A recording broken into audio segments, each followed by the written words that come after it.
বিশ্বকাপে অপ্রতিরোধ্য ফ্রান্স স্বাভাবিকভাবে প্যারাগুয়ের বিপক্ষে ফেভারিট হয়েই মাঠে নামে দুইবারের বিশ্ব চ্যাম্পিয়নরা। তবে লাতিন দলটি ভালোই পরীক্ষা নিয়েছে এমবাপ্পে, দেম্বেলে, উলিসেদের লম্বা সময় ক্ষিপ্র আক্রমণকে বোতলবন্দি করে রাখে প্যারাগুয়ের রক্ষণ।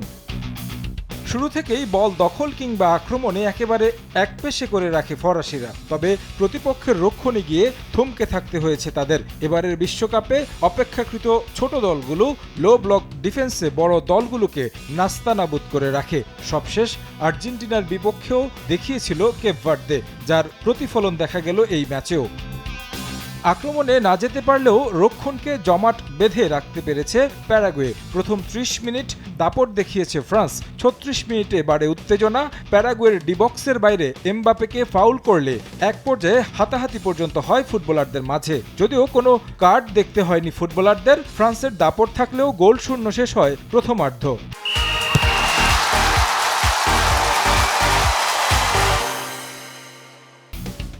দ্বিতীয়ার্ধেও যখন সাফল্য পাচ্ছিল না ফরাসিরা, তখন পরিবর্তন আনে একাদশে। দিজিয়ে দুয়েকে মাঠে নামান দিদিয়ের দেশম, আর তাতেই সাফল্যের মুখ দেখে ফ্রান্স। প্যারাগুয়ের ডিফেন্স ভাঙতে গেলে দুয়েকে ফাউল করেন ফুটবলাররা। যদিও শুরুতে পেনাল্টি দেয়নি রেফারি, পরবর্তীতে ভিএআরে পেনাল্টির ঘোষণা দেন উজবেকিস্তান রেফারি।